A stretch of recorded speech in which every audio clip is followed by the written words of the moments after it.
From translation, ISV International Standard Version. This 11th day of the year. Today we are reading passages Genesis 32 to 34. Genesis chapter 32, verses 1 to 32. Jacob went on his way, and angels of God met him. When he saw them, Jacob said, "This is God's camp." So he named that place Mahanaim. Jacob sent messengers ahead of him to his brother Esau in the land of Seir, the country of Edom. He ordered them, "This is what you are to say to my lord Esau. Your servant Jacob says, I have been staying with Laban and have remained there until now. I have oxen, donkeys, flocks, male and female servants, and camels and horses."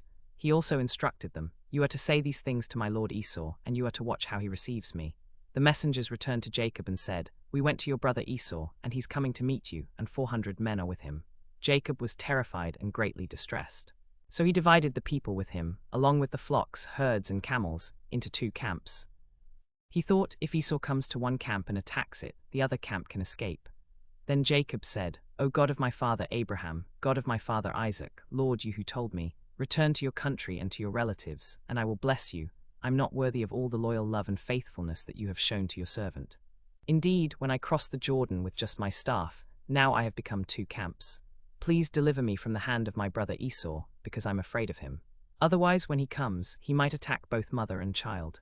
You told me, 'I will certainly treat you well and make your descendants like the sand of the sea, which cannot be numbered for abundance.'" He stayed there that night, and then selected from what he had with him a tribute for his brother Esau. 200 female goats, 20 male goats, 200 ewes, 20 rams, 30 milk camels with their colts, 40 cows, 10 bulls, 20 female donkeys, and 10 donkeys' colts. He put them in the care of his servants, each herd by itself, and told his servants, "Pass on ahead of me, and put some distance between the herds." He instructed the one in the lade, "When my brother Esau meets you and asks, 'To whom do you belong? Where are you going, and whose are these animals in front of you?' Then you are to say, 'They belong to your servant Jacob. They are a tribute to my lord Esau, and here he is behind us.'" He also instructed the second, the third, and all those following the herds, saying, "When you meet my brother Esau and he asks you, 'To whom do you belong? And where are you going, and whose are these animals in front of you?' Then you are to say, 'They belong to your servant Jacob. They are a tribute to my lord Esau, and here he is behind us.'" Jacob thought, "I will appease him with the tribute that is going before me. Afterward, when I see his face, perhaps he'll accept me." So the tribute passed on ahead of him, while he stayed that night in the camp. During the night he got up and took his 2 wives, his 2 female servants, and his 11 sons, and crossed the ford of the Jabbok. He took them and sent them across the stream, along with everything that he had. Jacob was left alone, and a man wrestled with him until daybreak. When the man saw that he did not prevail against Jacob, he struck his hip socket, so that Jacob's hip was wrenched as he wrestled with him. Then he said, "Let me go, because daybreak is coming." But Jacob said, "I won't let you go unless you bless me." The man asked him, "What's your name?" "Jacob," he said. Then the man said, "Your name will no longer be Jacob, but Israel, because you have wrestled with God and with men and have prevailed." Jacob asked him, "Please tell me your name." But he replied, "Why do you ask for my name?" Then he blessed him there. So Jacob named the place Peniel, saying, "Indeed, I have seen God face to face, and yet my life has been spared." The sun rose as he was passing by Peniel, and he was limping because of his hip. That is why the Israelites to this day do not eat the sinew of the hip socket on the thigh, because he struck Jacob's hip socket on the thigh. Genesis chapter 33, verses 1 to 20. Jacob looked up and saw Esau coming with his 400 men. So he divided the children among Leah, Rachel, and the 2 female servants. He put the female servants and their children in the lade, Leah and her children next, and Rachel and Joseph last. He himself went on ahead of them, bowing to the ground 7 times until he came near his brother. But Esau ran to meet him, embraced him, hugged his neck, and kissed him. Then they wept. Esau looked up and saw the women and children with him, and asked, "Who are these with you?" Jacob replied, "These are the children with whom God has graciously blessed your servant." Then the female servants and their children came forward and bowed down. Leah and her children also came forward and bowed down, and finally Joseph and Rachel came forward and bowed down. Esau asked, "What's the meaning of all the camps that I met?" Jacob answered, "These are for finding favor with my lord, so that I may see your face and be spared." But Esau said, "I have plenty, my brother. Keep what you have for yourself." Jacob insisted, "Please, if I found favor with you, then accept my tribute. Indeed, I've seen your face as one sees the face of God, and you've accepted me." So he urged him, and he accepted it. Then Esau said, "Let's be on our way, let me lead you." But Jacob said to him, "My lord knows that the children are tender, and that the flocks and herds that are nursing are a concern to me. If they are driven hard for just one day, all the flocks will die. Please let my lord go on ahead of his servant, while I proceed slowly at the pace of the herds and children, until I come to my lord at Seir. Esau said, Let me leave some of my men with you. But Jacob replied, Why is it that I should find favor in your eyes? So Esau said that day, Let me take some of the animals that I've brought for my blessing, but Jacob refused. Then Esau returned that day on his way to Seir, but Jacob traveled to Sukkot, built a house for himself, and made shelters for his livestock. That's why the place was named Sukkot. Jacob came safely to the city of Shechem in the land of Canaan, when he was coming from Paddan Aram, and camped near the city. He bought the plot of ground where he had pitched his tent from the sons of Hamor, Shechem's father, for 100 pieces of money.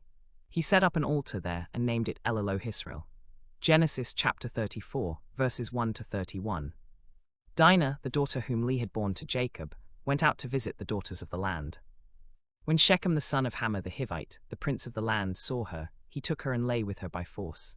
His soul clung to Dinah, the daughter of Jacob, and he loved the young woman and spoke tenderly to her. Shechem said to his father Hamor, Get me this young woman as a wife. Now Jacob heard that he had defiled his daughter Dinah, but his sons were with his livestock in the field, so Jacob kept silent until they came. Hamor the father of Shechem went out to Jacob to speak with him. The sons of Jacob came in from the field when they heard about it. The men were indignant and very angry because he had committed an outrage in Israel by lying with Jacob's daughter, for such a thing must not be done. But Hamor spoke with them, saying, Shechem my son has set his heart on your daughter. Please give her to him as a wife, make marriages with us, give your daughters to us and take our daughters for yourselves. You can live with us and the land will be open before you. Live and trade in it and acquire property in it. Shechem also said to her father and to her brothers, Let me find favor in your eyes, and whatever you tell me I'll give. Ask me for whatever gift you want, whether it's silver or gold, or livestock, or whatever, and I'll give it to you just as much as you ask. Only give me the young woman as a wife. The sons of Jacob answered Shechem and his father Hamor with deceit, because he had defiled their sister Dinah. They said to them, We can't do this. Give our sister to a man who is uncircumcised, because that would be a disgrace to us. However, we will consent to this on one condition, if you will become like us by having every male among you circumcised. Then we will give you our daughters, and we can take your daughters for ourselves. We'll live with you and we'll become one people. But if you won't listen to us and be circumcised, then we'll take our daughter and go. Their words seemed good to Hamor and to Shechem, Hamor's son. The young man didn't delay to do this, because he was delighted with Jacob's daughter. He was the most honored of all his father's household. So Hamor and his son Shechem went to the gate of their city and spoke to the men of their city, saying, These men are peaceful with us. Let them live in the land and trade in it. Indeed, the land is large enough for them.